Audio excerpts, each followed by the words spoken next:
Welcome to the Industry 4.0 Club's Fireside Chat. The club's purpose is to engage the power of diverse worldwide talent to accelerate the global evolution to Industry 4.0. We accomplish this by hosting and supporting respectful, thoughtful, and interdisciplinary open conversations and creating quality content on wide-ranging Industry 4.0 topics to expand the reach of our community. My name is Mike Ungar, and I am the CEO of the Industry 4.0 Club. I have over 40 years of leadership and management experience, most of that in manufacturing at Michelin. I'm joined today by my co-host, Tim Stuart. Tim is the co-founder of the Industry 4.0 Club, and I think the president and founder of Visual Decisions. Tim, would you mind introducing yourself further, please? Sure. Tim Stuart, Visual Decisions, as Mike said. I do a lot of work with manufacturers across different industries, primarily discrete manufacturing. I work with national organizations like SESME around strategic roadmaps or smart manufacturing roadmaps, as well as digital lean and a variety of other initiatives. Let's see. Today we have the pleasure of speaking with Craig Salvalaggio, President and COO of Applied Manufacturing Technologies. Craig will be presenting at MD&M West in Anaheim, California on February 4th, 2026. The title of his presentation is The Automate Journey and End User Implementation Roadmap. Craig is a dynamic leader and the driving force behind the success of AMT. Starting at AMT as a robotics software engineer in 2003, Craig has worked his way up through the ranks to become Vice President of Engineering, Vice President of Operations, Chief Operating Officer, and finally President as of May 2023. In his current role, Craig oversees all aspects of operations, including sales, engineering, and talent management. His extensive technical expertise in automation and robotics, combined with his exceptional leadership abilities, has propelled him into his current role. Craig possesses a deep understanding of the company's operations and clients. Welcome, Craig. Thank you, Mike. Thank you, Tim. So before we get rolling, and just for those listening in on LinkedIn, if you have a question for Craig or a comment you'd like to add, please put it into the comment box, and we'll make an effort to get that to Craig so that he can address it during our conversation today. So Craig, before we get started on talking more about your presentation and your expertise, it's really rare for someone to spend 20 years with one company, and you've done that at Applied Manufacturing Technologies, AMT. What motivated you to stay with one company for so long, and what advice do you have for young engineers who maybe are starting out in their career? Yeah, no, glad to be here, guys, and presenting on the topic of automation and how folks get from a starting point to their end goal. When you look at organizations and where you're at and where you spend your time, it's almost like a second family. So it's important that, first off, there's a good cultural match. And here, in where I've been, it starts with the purpose of the company, the core values. And, I had the pleasure of being mentored by our original founder, Mike Jacobs. And he created this entrepreneurial environment for a lot of us to propel within the organization, for anybody that had a passion for automation or manufacturing. So for the last 25 years, I've been able to do that with both our customers and the employees and the types of individuals that we hire. So, I feel personally about tenure in an organization. Again, it's the people you surround yourself with just as much as your family, and you want to be able to look at, where you spend your time around high-performing individuals as well. And we've built that culture here. I also like to see consistency in leadership and the decision-making tactics around the organization, as far as strategic planning, quarterly planning, and how business decisions are made. So as you look at, someone just entering their career and what they're looking for in an organization, those are some strong points. Also, they got to play with robots and high-level vision systems at a young age. And who doesn't like to play around with that type of technology in factories? When I got started, it was, lots of code being written, drivers that didn't exist, guidance of 6-axis articulating arms. And a lot of that stuff now is modules and more little say interfaced at a product level than what it was in the past. But that taught you how to write software. That taught you how manufacturing worked. And you're looking back at all that, the technique of how automation matures through an industry is what allows folks to put that into their factories. But for me, it was about getting involved. I got early adopter of A3, which is the Association for Advancing Automation. It used to be called RIA, and that allowed industry leaders with like-minded conversations to interact, and then also staying close with your college professors as well. I still talk to many of mine. That helps with new talent coming in the industry, staying abreast of what academia is looking at and how far ahead of the curve they are or behind, and how to keep them in the right direction. So when the talent enters your organization, they can be at the phase in their life cycle that makes sense for you. So you look at all that. That's great. Back to culture. It's interesting. You talk about the staying at one place and the culture, how important that is. It's really important when you're interviewing, I think, as well, to ask culture questions, right? You're going to be a lot of times when you go to visit a company and that you get that 5 or 10 minutes to say, well, what questions do you have for us?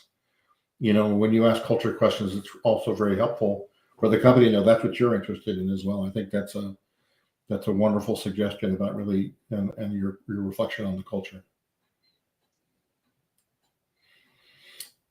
So digging into your presentation a little bit, what are some of the common mistakes that you see manufacturers are making today when bringing automation into their factories? Yeah, I've had the opportunity to see quite a few different manufacturing facilities throughout all different industries. So from automotive to warehousing to food and packaging, with a variety of different technology levels. Early on in the career, we started doing a lot of automotive work with heavy standards. So there was a lot of definition on safety, how things are programmed, components. But as you get into the general industry space, there's a little more inconsistency. There's a lot more first-time robot users and adopters. And, throughout the years, we were brought in a lot of times where we started an automation project. It didn't go as planned. The scope wasn't defined. It wasn't well managed. The automation might have been turned off. And you come in and you try and pick up the pieces and learn from those failed results. And, what that led us to over the years is kind of defining on how you start. Where do you get started? A lot of times what happens is manufacturing organization has some level of a challenge, could be labor related, could be safety, could be throughput, and they want to go after the biggest, the brightest end-to-end solution and automate everything. And a lot of times that is a great starting point if you have the team to do it, if you've defined how you're going to get there, if you've understood what your ROI is versus starting small. So we always tell people and team members, first off, understanding, what is that goal that you're beginning with? Is it focused on cost reduction? Is it throughput gains? Is it labor relief due to adjustment? Is it safety incidents? Is it quality? So if you can define those goals up front, that's the starting point. And then, do you have your stakeholder team involved, and to what degree are they all on the same page? Whether it's executive leadership down that says automation is the right thing for our organization or not, depending on, what they do, but do you have that sponsorship buy-in?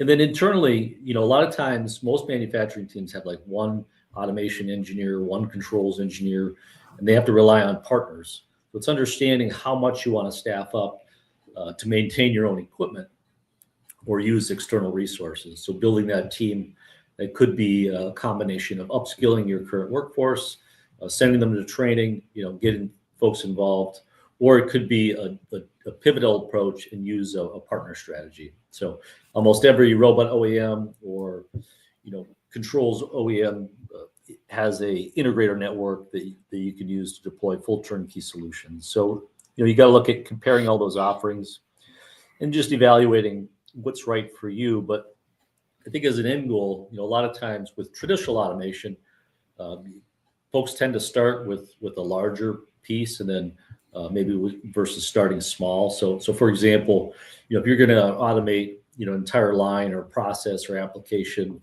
versus, an end-of-line palletizing solution that is just material handling, and they have some pre-engineered solutions. Maybe that's an easier start for the organization. I saw that a little bit just recently with the larger deployment of autonomous mobile robots, where some folks wanted to deploy units in the 50 to 100 range. And we'd always say, why don't you start with 1 or 2, get to know the technology, the equipment, cultural adoption. You'll know what kind of fleet size you need.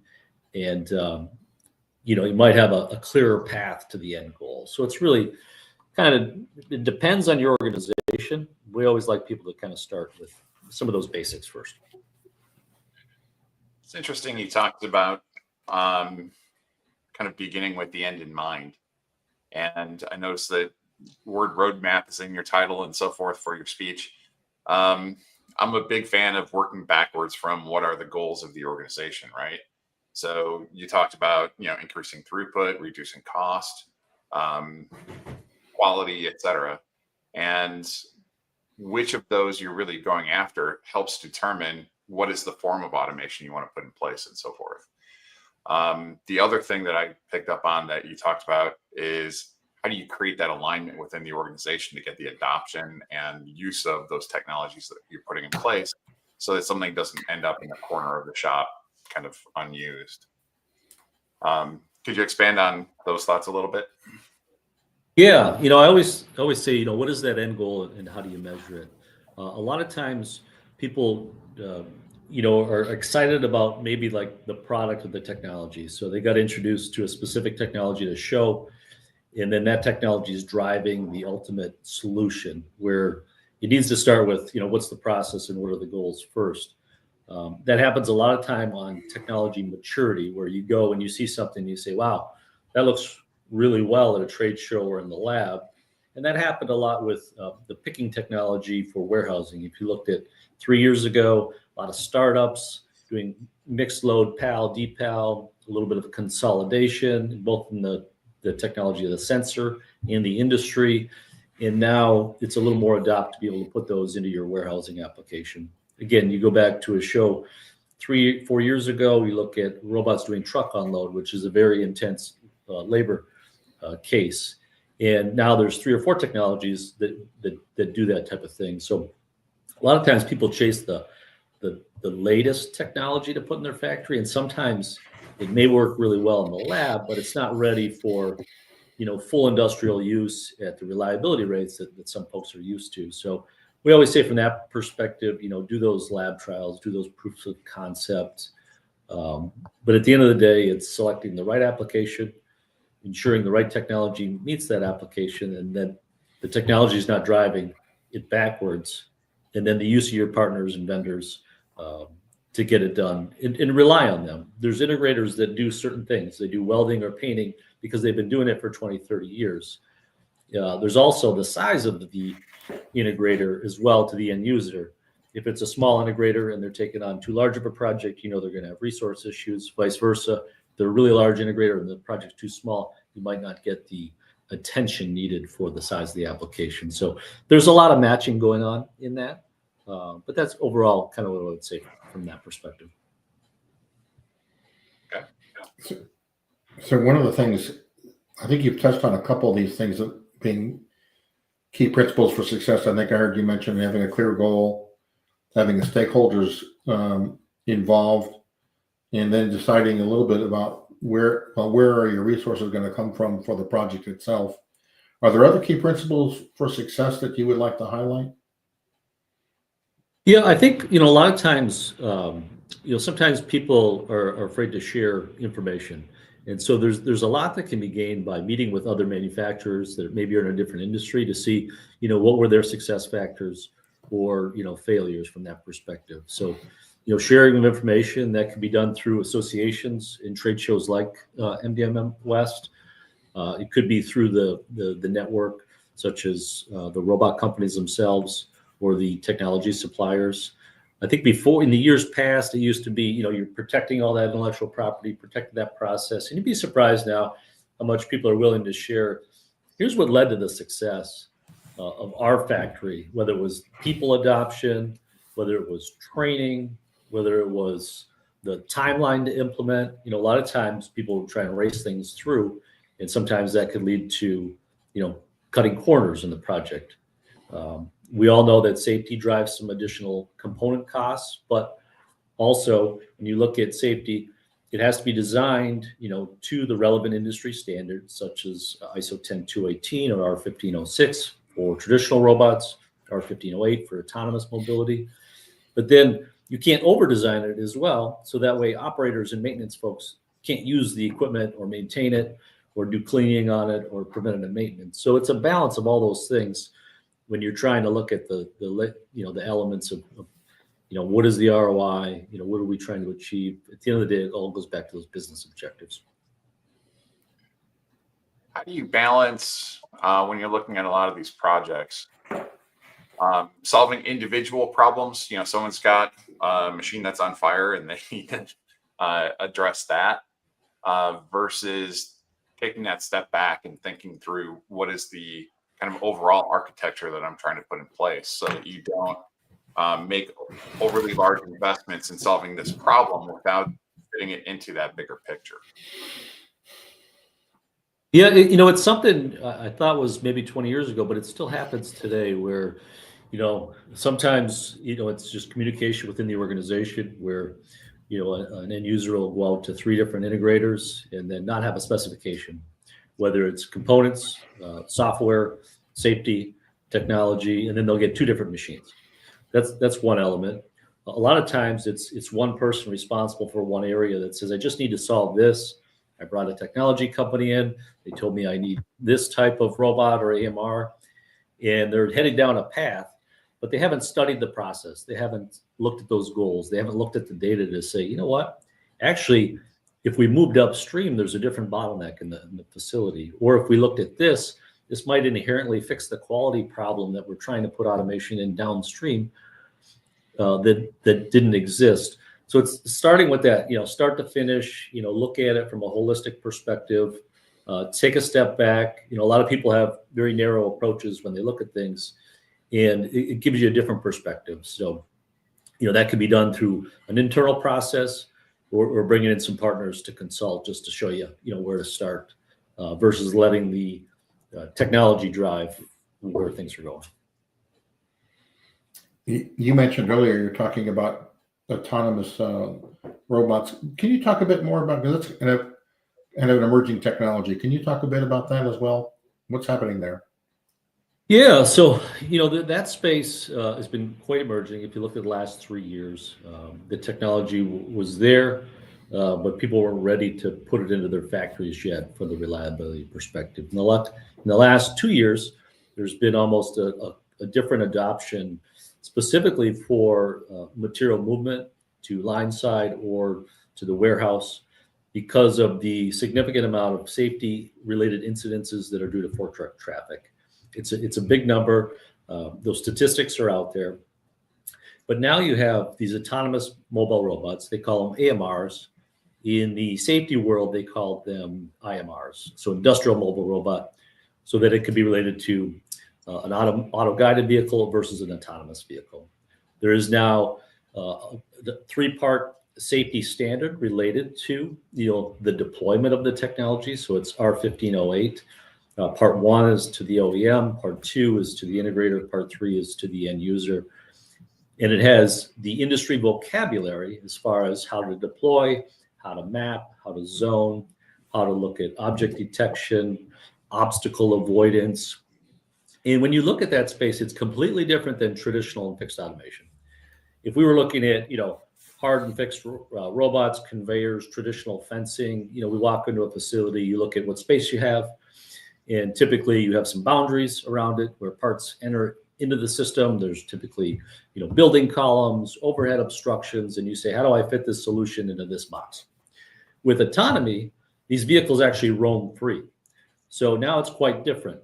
The fork trucks interact with the technology. The people interact with the technology.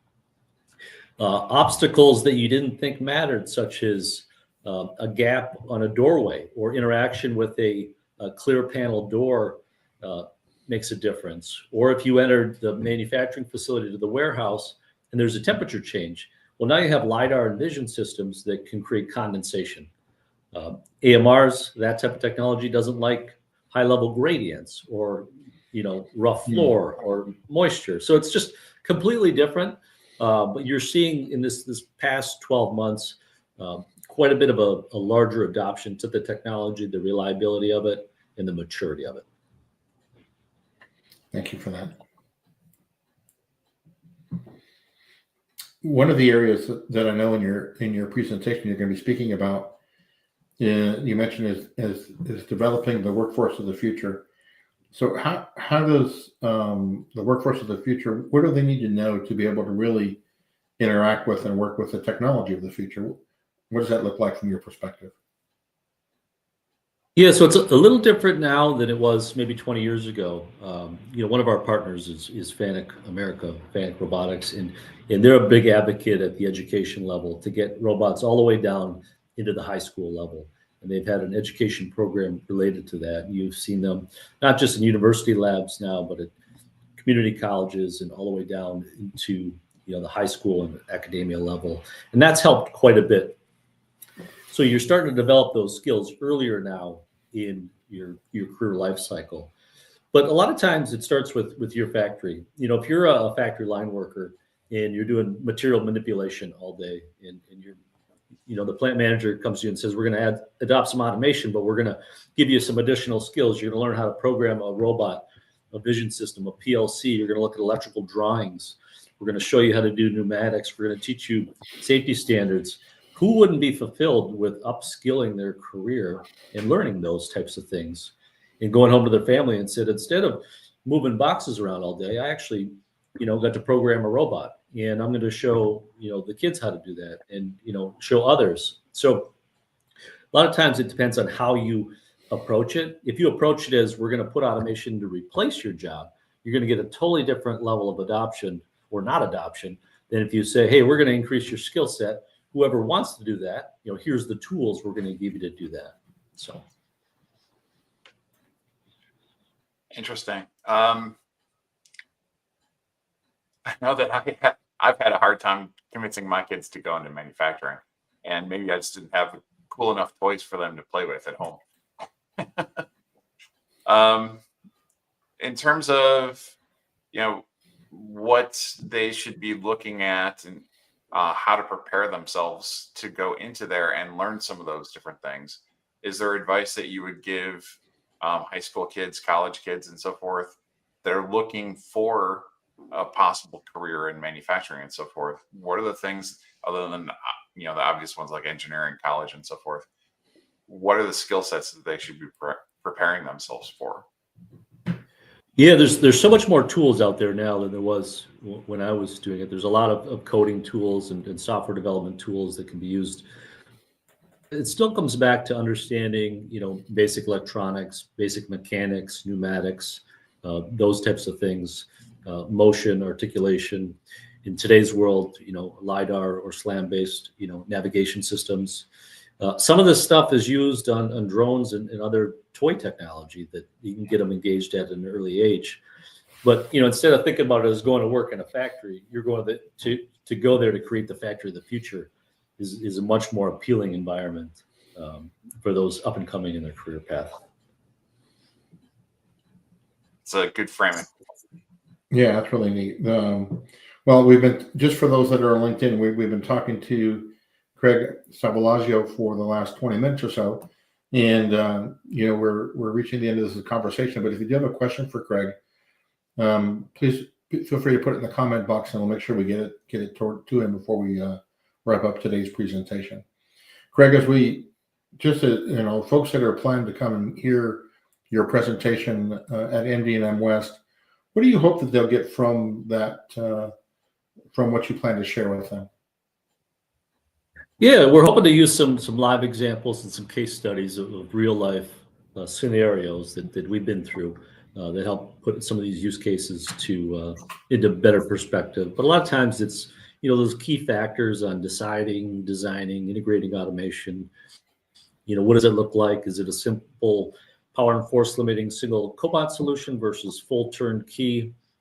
How do you balance some of those technical versus business objectives? Again, there's a lot of ways to look at ROI. Some people look at it as, cost savings through labor. It could be cost of lost production. It could be the increased throughput that you're getting. It could be those safety related injuries that you want people to go home from your factory safe to their families. It could be the quality justification. So there's a lot in that. You want to look at, how you build the workforce of the future through the technology adoption. And then, there's a lot out there. So, go to those trade shows and look at the different robot technology that's there, the different autonomous mobility, the different grasping units, the vision systems, and start to understand, what's out there. But we'll use some real case studies of people that did really small stuff that went well, some stuff that went not so well, and then some big stuff that was game changing for their industry and their production facility. So. Excellent. Well, as we wrap up, maybe start with Tim and then with Craig. Do you guys have any final thoughts for the audience today that you'd like to share? Tim? Craig, fantastic. Thoughts that you've given us today. I really like some of the framing that you've provided, both for people thinking about coming into the field, but also just as you're thinking about how to utilize some of this technology within your own company. Thinking through what is the type of value that you're going to create, whether that's additional throughput or anything else, and kind of working backwards from there through how you're going to get the support of the people. How does this become a win for them, and so forth. And some of the framing that you gave us around that, I think all of it's been excellent. Thanks, Tim. Craig, your final thoughts for our audience? Yeah, thank you, Tim. Yeah, thank you, Mike. Automation is a journey. It's not a sprint. In late 2020, we had to sprint just to, get manufacturing organizations, back on board.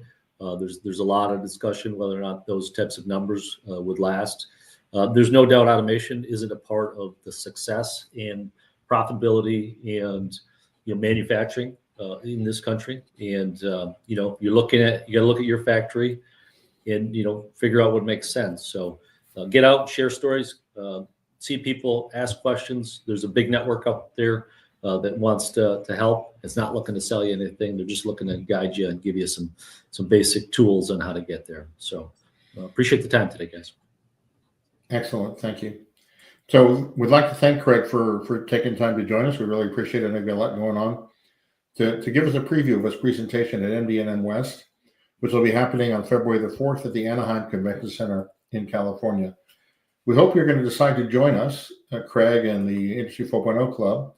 And if you haven't already, we'd love to encourage you to go register. Here's the web address for the event. If you go there, you'll see the agenda, and please register and take time to be part of this great event. The Industry 4.0 Club would like to encourage you also to take action to advance the deployment of Industry 4.0. Read an article, attend a workshop, or maybe even develop a smart manufacturing roadmap for your plant or company, or challenge the team you're with to do the same. We'd like to know what actions you're taking, so please drop us a note on our website at www.industry40club.com or on our LinkedIn page. In addition, we host conversations like this routinely. And if you're interested in being a guest on one of our future broadcasts, please drop us a note on our website or our LinkedIn page. We'd love to hear from you. With that, Tim, thank you. Craig, thanks again. And we'll see you guys in California, okay? Sounds good. Thank you.